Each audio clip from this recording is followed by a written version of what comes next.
Supreme কোর্টের গত ৩রা এপ্রিলের রায় বাতিল হয়েছিল 2016 পুরো এসএসসি প্যানেল।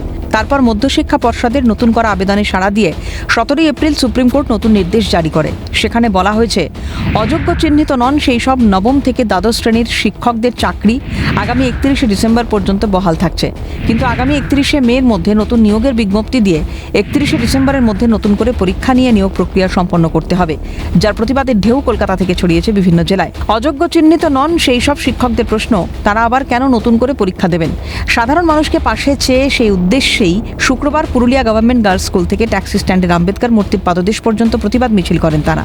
তাদের দাবি, অবিলম্বে দুর্নীতিগ্রস্তদের তালিকা প্রকাশ করুক প্রশাসন। অবস্থা থেকে আমরা মুক্তি চাই। আমরা সেগ্রিগেশনের লিস্ট চাই, যে ওএমআর এর বেসিসে অযোগ্যদের লিস্ট প্রকাশিত হচ্ছে, সেই ওএমআর কে মেনে কেন যোগ্যদের লিস্ট দিতে পারছে না? সেটাই আমাদের কমিশনের দাবি, যে যোগ্যদের লিস্ট প্রকাশ করুন, চাকরি থাকুক না থাকুক সম্মানটা বাঁচুক। চক্রান্তের শিকার হয়ে যাচ্ছি। কিছু মানুষ পয়সা দিল, কিছু মানুষ পয়সা খেলো এবং সমস্ত দুর্নীতিটাকে গুলিয়ে ফেলার জন্য কিছু মানুষ প্রসেসে এলো, তাদেরকে বলির পাঠা বানিয়ে দিল। আমাদের এই কঠিন পরিশ্রম, পড়াশোনার ভালো কাজে আজ কি প্রতিদান পাচ্ছি? আজ স্কুলে গিয়ে আমরা ওদেরকে কি শেখাবো এবং পাশাপাশি তারা আমাদেরকে কি নজরে দেখবে? আগামী 22শে এপ্রিল সসম্মানে চাকরিতে পুনর্বহালের দাবিতে রাজ্যপালের দ্বারস্থ হবেন অযোগ্য চিহ্নিত নন এমন শিক্ষকরা। সেই কর্মসূচির অঙ্গ হিসেবে শুক্রবার বর্ধমানের গার্জেন গেট চত্বরে গণস্বাক্ষর সংগ্রহ করলেন তারা।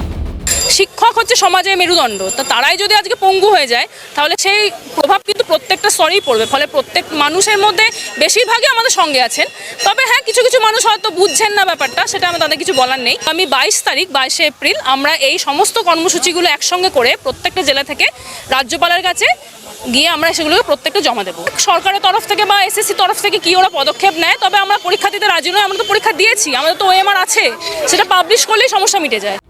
আসানসোলেও একই দাবিতে হলো মিছিল। একই সঙ্গে অযোগ্য চিহ্নিত নন এমন অশিক্ষক কর্মীদের জন্য দেওয়া সুপ্রিম কোর্টের নির্দেশেরও প্রতিবাদ জানিয়েছেন তারা। हम लोग एक बार योग्यता के आधार पर परीक्षा दे चुके हैं और हर चरण को, हर पहलू को हर तरीके से पास किया है, तो हम लोग दोबारा एग्जाम क्यों देंगे? एक बार योग्यता की परीक्षा दे चुके, दोबारा फिर अग्नि परीक्षा देंगे। আসানসোলে আজকে নেমেছি রাস্তায়। আমরা চাই যে সঠিকভাবে যোগ্য শিক্ষক শিক্ষিকা এবং শিক্ষাকর্মী যারা আছে তাদেরকে পুনর্বহাল করা হোক। যেখানে ছিল, যেমন যে স্কুলে পড়াতো সেই স্কুলে যেন পুনর্বহাল করা হয়, এটা সরকারের দায়িত্ব।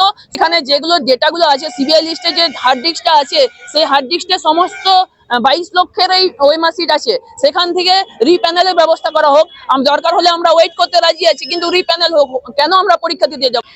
যোগ্য যে শিক্ষাকর্মী বৃন্দ, তাদের কিন্তু সার্ভিসের যে কন্টিনিউয়েশন বা তাদের যে সেখানে নিশ্চয়তা চাকরি বিষয়ক, তারা কিন্তু পেলেন না। তো তারাও যোগ্য, তাদের কি দোষ ছিল? সেটা কিন্তু এর আমরা তীব্র প্রতিবাদ করছি। দ্বিতীয় কথা, সরকার যখন বলছেন যোগ্যরা বিদ্যালয়ে যাবেন, তখন তাদেরকে উপযুক্ত যোগ্য এবং অযোগ্যদের লিস্ট কিন্তু পাবলিশ করতেই হবে।